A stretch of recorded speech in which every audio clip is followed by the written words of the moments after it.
नमस्कार, मैं हूं आपके साथ मीनाक्षी रजत और आप देख रहे हैं सबका हिसाब होगा। ईरान से महाजंग के मोर्चे पर अमेरिकी राष्ट्रपति डोनाल्ड ट्रंप बिल्कुल अकेले पड़ते हुए नजर आ रहे हैं। कल तक ईरान पर सबसे बड़े हमले की हुंकार भरने वाले ट्रंप के सुर अचानक से बदल गए हैं। मिडिल ईस्ट से आ रही खबरों ने पूरी दुनिया को चौंका दिया है। ट्रंप की पल पल बदलती युद्ध नीति ने अमेरिका के सबसे भरोसेमंद खाड़ी देशों को बड़ी चिंता में भी डाल दिया है। सऊदी अरब, यूएई और कतर जैसे अमेरिकी सहयोगियों ने ट्रंप के इस ढुलमुल रवैये पर सख्त नाराजगी जाहिर की है। इन देशों का साफ मानना है कि अमेरिका का ये बार बार बदलता रुख पूरे पश्चिम एशिया की सुरक्षा के लिए एक सबसे बड़ा खतरा है। खाड़ी देशों को डर है कि ट्रंप की इस नीति से न सिर्फ ग्लोबल एनर्जी सप्लाई यानी कि तेल की आपूर्ति ठप होगी, बल्कि पूरे क्षेत्र की स्थिरता हमेशा के लिए तबाह हो सकती है। खाड़ी देशों को ये चिंता यूं ही नहीं सता रही है। खाड़ी देशों पर सुरक्षा का संकट लगातार गहराते जा रहा है। फिर उसमें सऊदी हो, कुवैत हो, इन तमाम देशों समेत अन्य खाड़ी देशों ने अमेरिका से मांग की है कि अतिरिक्त एयर डिफेंस इंटरसेप्टर्स रक्षा प्रणाली उपलब्ध करवाई जाए।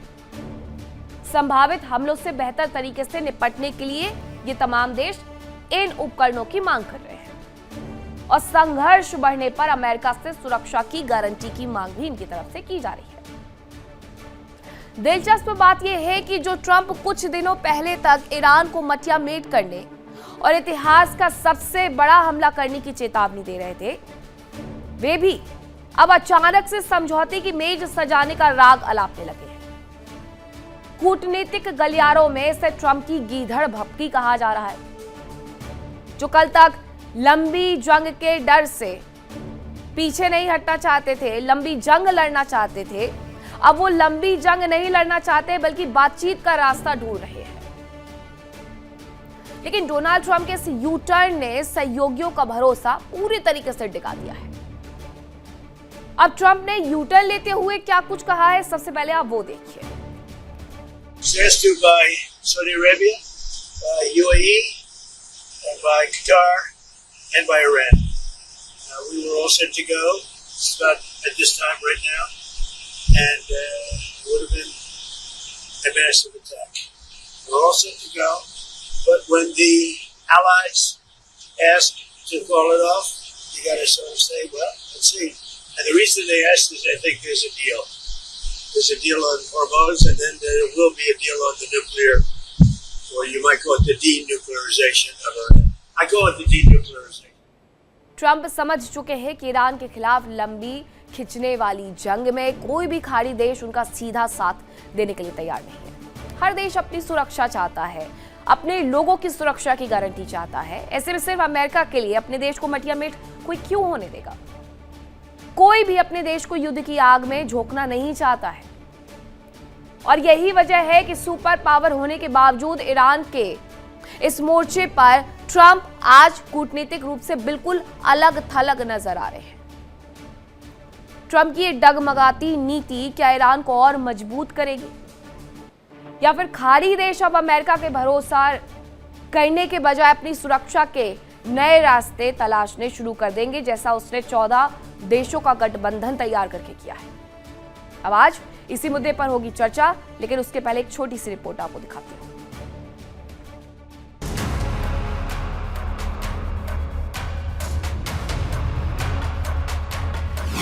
ट्रंप की युद्ध नीति, अरब देशों ने बताया डकैती।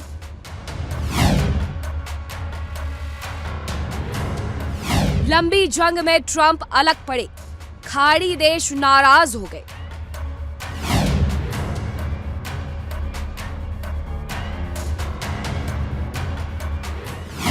ट्रंप अकेले नहीं लड़ पाएंगे जंग, यूएस सेना का सरेंडर कंफर्म।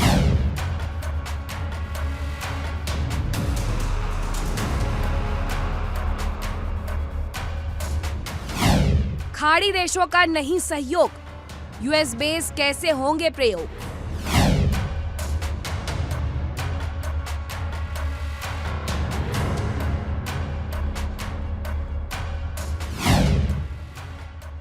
ट्रंप का कापा कलेजा, ईरान अब लाएगा जल जला।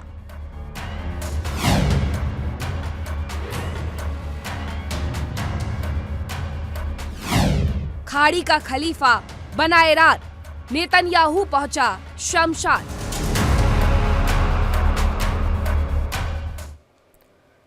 अब चर्चा की शुरुआत करूं, लेकिन उसके पहले बड़ा सवाल यह है कि ईरान को लेकर के ट्रंप की युद्ध नीति से खाड़ी देश आखिरकार नाराज क्यों है।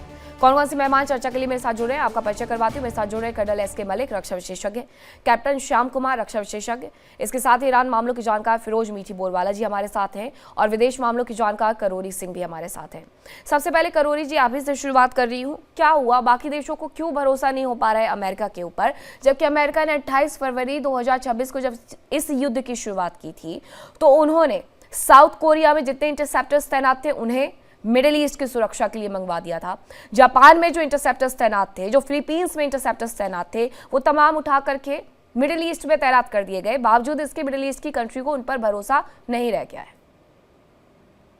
देखिए, अमेरिका की जो नीति रही है एक महाशक्ति के रूप में, वो सेना की शक्ति बढ़ाने और तकनीकी विकास करके दुनिया पे अपना आधिपत्य जमाने की रही है, दुनिया का भरोसा हासिल करने की नहीं रही है। दुनिया के देशों में जो विकास का योगदान होना चाहिए विकास में, वो नहीं देके दुनिया के अलग अलग देशों में अपने सैन्य अड्डे बनाए और उनको यह एहसास दिलाया कि आपकी सुरक्षा आपके पड़ोसियों से केवल अमेरिका कर सकता है। और यही नीति उन्होंने मिडिल ईस्ट में, जिसको हम वेस्ट एशिया कहते हैं, उसमें अडॉप्ट की है। लेकिन जो मिडिल ईस्ट के देश हैं उन्होंने ये तो मान लिया कि अमेरिका हमारे को सिक्योरिटी अम्ब्रेला या डिफेंस अम्ब्रेला दे रहा है, लेकिन उसके परिणाम भी इन देशों को अब भुगतने पड़ रहे हैं। जब ईरान, इजराइल और अमेरिका के बीच जंग शुरू हो गया और पिछले हफ्ते जो स्थिति बनी है उससे ऐसा लगता है कि ये जंग महायुद्ध की तरफ जा सकता है। पिछले हफ्ते 2-3 घटनाएं ऐसी हुई। एक तो ईरान के जहाज का कैस्पियन पे यूक्रेन ने अटैक किया, तो इससे ऐसा लग रहा है कि यूक्रेन का जंग और ईरान का जंग दोनों एक दूसरे में मर्ज होते नजर आ रहे हैं। दूसरा, इजिप्ट जैसा देश बहुत ही अलग था, उसके भी पोर्ट पे मिसाइल दागी गई और इजिप्ट के जो मिसाइल दागी गई, ईरान ने ये कहा कि ये इजराइल का एक फॉल्स फ्लैग ऑपरेशन है, इजराइल ने किया है, जबकि अमेरिका और इजराइल ये कह रहे हैं कि ये ईरान ने किया है। किसी ने भी किया हो, लेकिन एक्सपेंड हो रहा है। तीसरा महत्वपूर्ण यह है कि बब अल मंदा बंद हो गया है, लाल सागर भी युद्ध की जद में आ गया है। और इसी को ध्यान में रखते हुए सऊदी अरब ने पिछले हफ्ते एक मल्टीनेशनल मैरीटाइम डिफेंस अलायंस बनाया, जिसमें उन्होंने 51 देशों को बुलाया था। 43 देशों के प्रतिनिधि आए और 14 देशों ने उस पर साइन कर दिए हैं। वो अलायंस बन गया है। तो ऐसी स्थिति में जिस तरीके से एक्सपेंड हो रहा है, इसके बाद कल ट्रंप साहब ने ये कहा कि ईरान के साथ बातचीत हो सकती है, सोमवार के से हम आगे बढ़ेंगे, क्योंकि ये वेस्ट एशिया के कंट्री हैं, उनसे हमने बातचीत की है और ईरान ने भी हमारे से कांटेक्ट किया है, तो बातचीत हो सकती है। लेकिन आज हालात बिल्कुल बदतर होते नजर आ रहे हैं, ऐसे कोई बातचीत की संभावनाएं नहीं बन रही है। अच्छा सर, ये कोई पहली बार नहीं हुआ है। अगर आप देखेंगे पुराना इतिहास भी उठा करके, तो यूरोपीय यूनियन को भी हॉर्मुज के मुद्दे पर कतई भरोसा नहीं था डोनाल्ड ट्रंप पर। डोनाल्ड ट्रंप बुलाते रह गए, कोई नहीं गया, लेकिन ब्रिटेन ने बुलाया, तमाम देश जाकर के वहां पर कर्नल मलिक इकट्ठा भी हो जाते हैं, बातचीत भी कर लेते हैं। यहाँ 14 देश बाबल मंडेप को लेकर के एक नया गुट बना करके बैठ गए हैं। यानी अमेरिका के साथ कोई नहीं जाएगा और खिलाफ जाए ना जाए, लेकिन एक अलग रास्ता जरूर चुन लेगा इस युद्ध के साथ। जी मीनाक्षी जी, सभी मेहमानों को, सभी दर्शकों को नमस्कार। अमेरिका की जो रणनीति रही है उसके हिसाब से वो चाहता है कि ज्यादा से ज्यादा उसमें यूरोपियन देश उसमें शामिल हो जाएं, लेकिन बाकी देश कहते हैं कि हम अपनी अर्थव्यवस्था को चौपट नहीं करना चाहते और हम इसमें शामिल नहीं होंगे। ये उनका स्टैंड रहा है। इसके साथ साथ अभी बाबल मंडेप की तरफ से, जो ईरान भी एक तरह से नहीं चाहता था, क्योंकि ईरान को मालूम है कि पैसे पहले से ही खाड़ी के देशों पर हमले कर रहा है, तो ऑलरेडी उनके साथ तो उनका 36 का आंकड़ा वैसे ही चल रहा है। लेकिन ये नहीं चाहता था कि ईरान के बाबल जो हूती हैं वो इस रास्ते को चोक करे। उससे क्या होगा कि क्योंकि ये यूरोप के लिए भी एक तरह से ट्रेड डोर है, तो बाकी लोग भी उन पर, ईरान पर प्रेशर ना करना शुरू कर दे, इसलिए एक तरह से ईरान नहीं चाहता था। लेकिन जब बाद में लगा कि देखिए अमेरिका ने अपने दूसरी पुरानी टैक्टिक्स को वापस ले आया है, तो वहां पे उन्होंने हूती को ग्रीन सिग्नल दिया और हूती ने उनको खासकर सऊदी अरब को टारगेट किया। सऊदी अरब का अब आज की डेट में यह है कि सऊदी अरब शायद इस चीज को रिजॉल्व करना चाहता है बिना किसी कंफ्लिक्ट को इंक्रीज किए या इंटेंसिफाई किए, क्योंकि कारण यह है कि सऊदी अरब का एक जो मेजर रूट है वो तो हॉर्मुज सबको मालूम है, दूसरा रूट उसका जो अल्टरनेट था जो मेडिटेरियन के थ्रू ऊपर यूरोप को नीचे आपका ये सुएज कैनाल के थ्रू और नीचे की तरफ आने रेड सागर के थ्रू, तो ये भी उसको खतरे में नजर आ रहा है। क्योंकि देखिए कोई भी कंट्री हो अल्टीमेटली उसको उसके कमर्शियल एस्पेक्ट जब हिट होते हैं तो उसको वो बहुत बड़ा पिंच होता है, और यही बात हुई है सऊदी अरब, और यही चाहते हैं कि एक तरह से बात को सुलझा लिया जाए। शायद ये भी एक कारण था कि लास्ट मिनट पे जो अमेरिका जिसको अपना कह रहा था कि बहुत बड़ा अटैक होएगा, शायद उसको पीछे हाथ जो पैर पीछे हटाने का ये भी एक बहुत बड़ा कारण है, क्योंकि सारे कंट्री जितने भी हैं इन सबका इकोनॉमिकल बहुत बड़ा नुकसान हो रहा है। हाँ, ईरान का भी हो रहा है, क्योंकि ईरान के उसमें ब्लॉकेट लगा हुआ है नीचे अमेरिका ने, तो वो जा भी नहीं। सुना है कि पिछले कुछ दिनों के अंदर ही 36 शिपिंग शिप्स को वापस लौटाया है अमेरिका ने कि नहीं जाने देंगे। यही बात ये है कि शायद ईरान ने पिछले कल या मेरे ख्याल से जो पुष्ट खबरें हैं शायद 2 या 3 पर अटैक फिर किए हैं हॉर्मुज के अंदर। तो आप ये जो रस्साकसी चल रही है, ये रस्साकसी का खेल अभी चलेगा, इसलिए चलेगा क्योंकि अराजगी साहब ने कल एक नया वक्तव्य दे दिया कि देखिए एमओयू जो डॉक्यूमेंट था ये एक फैंटास्टिक डॉक्यूमेंट है, उन्होंने उसकी तारीफ की। लेकिन अमेरिका कहता है, ट्रंप साहब कहते हैं कि एमओयू के जो था उस टाइम था, द डेज आर गॉन। तो कहने का मतलब है कि ट्रंप साहब जिस गुट से भी बात कर रहे हैं ईरान के, उस गुट की वहां कितनी वैधता है, कितनी वैलिडिटी है, कितनी मान्यता है। और सीधी सी बात है, उनकी बात जो भी चलेगी, बात तब सफल होने के चांसेस है अगर उस गुट को समर्थन है आईआरजीसी का, क्योंकि वहां के सारे डिसीजन के शॉट्स है आईआरजीसी ले रहा है और वही लेगा। तो ये अभी जो चल रहा है अभी अपुष्ट चीजें हैं और इन चीजों को क्लैरिटी आने में दिक्कत यही आकर के है ना कि एक तरफ डोनाल्ड ट्रंप कह रहे हैं कि हम लंबी जंग के लिए तैयार हैं, फिर कहते हैं वो लंबी जंग में पड़ना नहीं है कैप्टन श्याम कुमार, फिर वो ये कह देते हैं कि हम पूरे तरीके से जीतने के कगार पर है, फिर वो ये कह देते हैं कि हम बातचीत करना चाहते हैं। तो ऐसे में कब तक ईरान उन पर भरोसा करते रहे? ईरान ने एक बार भरोसा किया और फिर उसे G7 के मंच पर साइन किया जाता है और जाकर के नेटो के मंच पर रद्दी की टोकरी में फेंक दिया जाता है। तो कब तक अमेरिका भरोसा करने लायक तो बचा नहीं है, कब तक करे ईरान ये उस पर भरोसा? नमस्कार मीनाक्षी जी, जय हिंद, सनो वरुणा जी। टेबल बेरर जब पाकिस्तान हो तो वैसे भी ईरान को भरोसा नहीं करना चाहिए था, और ट्रंप जैसा रणनीतिकार हो और एडमिरल ब्रैड कूपर के जैसा एक स्टेट्समैन कम वॉरियर वहां बैठा है, तो इस लड़ाई में विस्मित, हैरान, परेशान ईरान, विस्मित, हैरान, परेशान ईरान।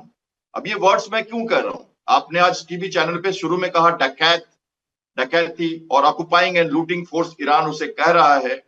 आपके चैनल से कई दिनों से मैं एक टर्म यूज कर रहा हूं अमेरिका की नई नीति लड़ाई की, हिट एंड रन। आएगा मारेगा चले जाएगा, आएगा मारेगा चले जाएगा। एफआईआर करिए, जाइए यूनाइटेड नेशन में, दूसरे देशों को बुलाइए ताकि हवा बढ़े, चारों तरफ से लोग आए, थू कह रहे ईरान पे क्या कर रहे हो तुम, लेकिन वो अपना आएगा जाएगा। जिसके पास सस्टेनेंस है, पूरी वार की एकलन में कर रहा हूं दूसरे तरह से, जो मैं लगातार करता रहा हूं फिर से कर देता हूं। ये हिट एंड रन में अमेरिका ने परेशान करके रखा ईरान को, और जीसीसी के कंट्रीज पहलू में लेके बैठा है। सऊदी अरेबिया बोलता जरूर है, इतिहास गवाह है, हूती के अगेंस्ट में ऑपरेशन प्रॉस्पेरिटी गार्डियन चलाया अमेरिका ने, करीब 20 से ज्यादा कंट्रीज ने ऑपरेट किया साथ में उनके। भारत ने नहीं किया, भारत ने ऑपरेशन अलग से चलाया अपना। और यूरोपियन यूनियन नेवल फोर्सेस आई थी, नाटो नहीं आया था, और अभी भी यूरोपियन यूनियन नेवल फोर्सेस आने के लिए तैयार है। फ्रांस ने माइनस्वीपिंग की बात कर दी, जापान रेडी था पहले से, नीदरलैंड, स्पेन, ग्रीस और ऑस्ट्रेलिया का अवाक्स P8I वहां घूमता रहा लगातार 3 महीनों से। सब चल रहा है आराम से। नेवल वॉरफेयर में हाई सी में किसी का कोई अस्तित्व पता नहीं लगता, और कुछ विजिबिलिटी किसी को नहीं मिलेगी जब तक कि यूकेएमटीओ जैसे इंटेलिजेंस एजेंसीज रिपोर्ट ना करें। नहीं पता लगेगा आपको कुछ भी, सब वहां मौजूद है अपने वेपन्स लोड के साथ। वो एक ह्यूमैनिटेरियन मिशन पे आए हैं, पॉलिटिकल विल के साथ ये वॉरशिप्स का रोल चेंज हो जाएगा ओवरनाइट। तो सऊदी अरेबिया ने एक पहल ली है, ये रिपीट पहल है जो यूरोपियन यूनियन नेवल फोर्सेस ने हूती के अगेंस्ट में की थी, और फ्रांस और यूके ने बुरी तरह बम्बार्डिंग किया हूती पे, आपको पता है, अमेरिका के साथ मिलकर, और तब जाके वो वॉर बंद हुआ। तो ये कहानी बहुत पुरानी नहीं है और इसके पीछे बहुत सारा इतिहास है। 50 से ज्यादा एक्सरसाइजेस की गई हैं ये कुवैत और जीसीसी के कंट्रीज ने। सीएमएफ एक कंबाइंड मैरिटाइम फोर्स वहां मौजूद है। ऑपरेशन संकल्प भारत 2019 से चला रहा है। ये सब पिराट्स के अगेंस्ट में है और दूसरे नारकोटिक्स या कंट्राबैंड आइटम्स के अगेंस्ट में है। लेकिन जब वॉर हुआ है तो वो सारे शिप्स का रोल और वो सारी लीडरशिप, वो ट्रेनिंग, वो कॉमरेडरी, वो कंबाइंड रिहर्सल्स काम आएंगे। वो पहले से किया हुआ है इन्होंने। ये सब बाइडेन के दमे में हुआ था, अभी नहीं हुआ। सीधा अमेरिका ने आके अटैक नहीं किया, ये सारी तैयारी है। तो थोड़ी दूर जाएगा, विस्मित करेगा, हैरान करेगा। आप ईरान के डिफेंस मिनिस्टर की बाने तो वो कह रहे हैं, लेकिन अभी वाली स्थिति में तो ऐसा नजर आ रहा है कि ईरान ने जो सबक सिखाया है उसके बाद अमेरिका इस तरीके से हो गया है कि ना वो भाग पा रहा है, ना अपनी इज्जत बचा पा रहा है, और ना ही इस पूरी जंग में उतर करके सही तरीके से फिरोज मीठी बोलवाले जी लड़ पा रहा है। जी, प्रोपोगंडा के लिए ये सब सुनना ठीक है। मैं अपनी बात कंप्लीट करूं। प्रोपोगंडा के लिए सुनना ठीक है। जॉन मेरशैमर, जेफरी सैक्स, लैरी जॉनसन, लैरी विल्किंसन, जो मिलिट्री बैकग्राउंड, सीआईए बैकग्राउंड के हैं, पेपे एस्कोबार तो दुनिया के प्रसिद्ध पत्रकारों में हैं। जॉन मेरशैमर और जेफरी सैक्स तो दोनों ने अमेरिका की सरकार और काफी सरकारों को डिप्लोमेटिक सहायता भी दी है।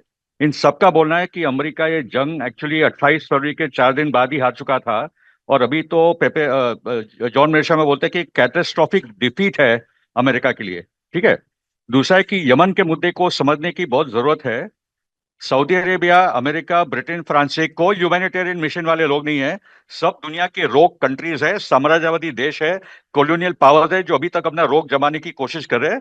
दुनिया के दो मेन जो रोग कंट्रीज है दुनिया में, वो इजराइल और अमेरिका है। और जैसे हमारे करोरी सिंह जी ने पहले समझाया था, वो बात बहुत स्पष्ट है। कोई अमेरिका और इजराइल को अच्छा देश दुनिया में देश मानता ही नहीं है। एक वो बात बोल दूं।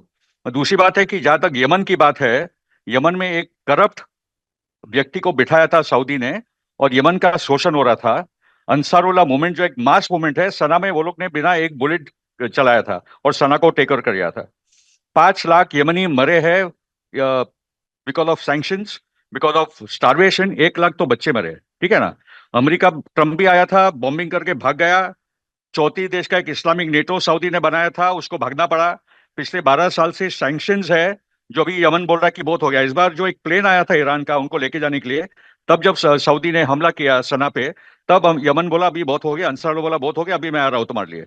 सऊदी वऊदी किसकी औकात नहीं, सबको पाकिस्तान के बाद भागना पड़ता है सिक्योरिटी के लिए, खुद की तो कुछ औकात नहीं लड़ने की। कभी अमेरिका, कभी पाकिस्तान, ये सब हालात है।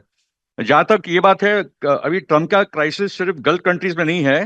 ट्रम्प के लिए क्राइसिस तो रिपब्लिकन पार्टी के अंदर बन चुका है। मैं 6 रिपब्लिकन पार्टी के लीडर्स का नाम बोल सकता हूं आपको। हिल में बहुत इंपॉर्टेंट आर्टिकल आया है कि Trump is leading us to a defeat in the mid term polls. वहां नेतन्याहू को लेकर एक आर्टिकल आया कि आज अमेरिका में पूरी इजराइल की जो छवि थी वो खत्म हो चुकी है और नेतन्याहू उसका दोषी है।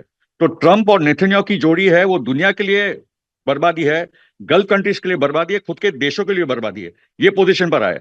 और जहां तक ईरान की बात है कि ईरान को सताया गया, ईरान को एक अच्छा मौका दिया अमेरिका ने यहां से उसका एजेंडा बरकरार करने के लिए। क्योंकि ईरान जानता था कि जब तक गल्फ कंट्रीज में ये बेसिस है, तब तक ये ना राजा सुधरने वाले हैं, ना कभी वो प्रजासत्ता ले पाएगी। क्योंकि ये सब डिक्टेटर है। हम लोग बोलते नहीं, मॉडरेट बोलते हैं। इन्होंने आईसिस अल कायदा को खड़ा किया था। सऊदी और तुर्की और कतर और ये सब फंडिंग कहा जा रहा था। इजराइल, अमेरिका सब शामिल था। आईसिस कोई संगठन नहीं था, आईसिस एक आर्मी थी आतंकवाद की। ठीक है ना। यही कंट्रीज है जिसका वावा यहाँ कभी कभी लोग आके कर देते हैं, एक्सपोर्ट अपने आप को बोलते हुए। सो द पॉइंट इज के जहां तक ईरान की बात है, उन्होंने यहाँ के बेसिस को पूरा डिग्रेड कर दिया है। अमेरिका शिफ्ट हो रहा है, इजराइल बहुत सारे उसका शिफ्ट हो रहा है, कोई ब्रिटेन भाग रहा है तो कोई बेलग्रेड भाग रहा है। ये हालत हो गई है और अभी अमेरिका इस इलाके में टिक नहीं पाएगा। सोल्यूशन है कि गल्फ कंट्रीज भी अपना अक्ल जरा ले आए और इस रीजन में एक डिफेंस सिक्योरिटी पैक्ट बने। जैसे यूरोप का अपना नेटो, आपस में वो लोग वर्ल्ड वॉर 1 वर्ल्ड वॉर 2 लड़ चुके हैं। किसी अमेरिका की जरूरत नहीं है किसी भी बाहर की ताकत की जरा भी जरूरत नहीं है इस इलाके में आने के लिए। यही होना है साउथ ईस्ट एशिया में, आसियान कंट्रीज, यही होना फिलीपींस, जापान, ताइवान को लेकर के फाइनली अमेरिका को सब जगह से, क्योंकि America is not a security जैसे प्रोवाइडर। आपके कुछ पॉइंट्स हो सकते हैं, आपका कोई एनालिसिस हो सकता है, वैसे ही बाकी गेस्ट का भी अपना एनालिसिस होता है, अपने पॉइंट्स होते हैं, और आपने मेरे सवाल को बिना सुने ही उसे प्रोपेगेंडा करार दिया। आप अपने जवाब के साथ तैयार थे, इसलिए आपने मेरा सवाल ही नहीं सुना। मैं आपकी बात नहीं कर रहा आप था। मेरे साथ मगर ये टाइम पे अमेरिका को सपोर्ट से बात कर रहे हैं तो आप मेरे सवालों के जवाब देंगे ना सर। आप पहले से अपना जवाब इतना स्पष्ट तैयार करके बैठे हुए हैं कि भारतीय मीडिया सिर्फ और सिर्फ प्रोपेगेंडा करा रहा है, यानी कि भारतीय मीडिया जो खबरें दिखा रही है वो सब खराब है। ठीक है करोरी जी, अब आगे क्या होगा इस युद्ध में? अमेरिका कर लेगा बातचीत, टेबल सजा लेगा जैसे पहले भी सजाते रहा है? देखिए, बातचीत हो सकती है क्योंकि कूटनीतिक एफर्ट्स पिछले हफ्ते की घटनाओं को देख के ज्यादा एक्टिव हो गए हैं। चीन और रशिया एक्टिव हो गए हैं। रशिया भी ये चाहता है कि बातचीत हो। यूरोपियन कंट्रीज हैं, विशेष रूप से जर्मनी, ब्रिटेन और फ्रांस चाहते हैं कि शुक्रवार को जेनेवा में हम ईरानियन से बातचीत करें। तो अगर कहीं बातचीत का रास्ता निकलता है, बातचीत हो सकती है, लेकिन इससे कोई आगे बढ़ेंगे, ये जंग रुक जाएगा ऐसा नहीं लग रहा है। क्यों नहीं लग रहा है? देखिए, जो अमेरिका का बिहेवियर है वो इसमें कहीं कोई कंसिस्टेंसी नहीं है। एक तरफ तो ट्रंप साहब ये कहते हैं कि मैं सभ्यता को मिटा दूंगा, और इस तरह की भाषा कूटनीति में नहीं चलती है। द्वितीय विश्व युद्ध के टाइम भी जो नेता थे उन्होंने ऐसी भाषा यूज नहीं की कि हम जापान की सभ्यता को मिटा देंगे या जर्मनी की सभ्यता को मिटा देंगे।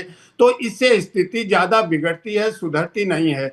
दूसरा यह कि अमेरिका कोई गार्जियन एंजल नहीं है कि उसी को ही पूरी दुनिया की चिंता है, क्योंकि हॉर्मुज से सबसे ज्यादा नुकसान हो रहा है वो एशियन कंट्रीज को हो रहा है। चीन, Bharat, Japan, south Korea, south east Asia और यूरोपियन कंट्रीज ये हॉर्मुज को खुलाने के लिए सेना नहीं भेज रहे हैं। और जो अमेरिका के प्रेसिडेंट ने अपने बातचीत करने के बारे इतने में जंग के बाद में में पहली बार अपने देश के नाम संदेश दिया था। उन्होंने कहा हॉर्मुज से हमारा कोई लेना देना नहीं है, हमारा तो जीरो ऑयल जाता है, इधर पूर्ति होती है। बिल्कुल उनकी तरफ से कहा भी गया था, और वो अपने लिए बिजनेस के तमाम ऑप्शन भी तलाश रहे थे कि जिससे ज्यादा फर्क पड़ रहा है वो आकर के अमेरिका से खरीद ले। लेकिन कर्नल मलिक, अगर बातचीत करने की बात कर रहे हैं तो पहले तो ये भी कहा गया डोनाल्ड ट्रंप की तरफ से कि हमें पता ही नहीं है कि हमें किससे बात करनी है ईरान में। तो अब ईरान से डेलीगेशन तो बार बार एक ही जाता है, तो अब इसमें बहुत ज्यादा ये कंफ्यूजन वाली स्थिति को क्रिएट करना जैसा कुछ बचा नहीं है। बातचीत करनी है, करिए, निपटाइए,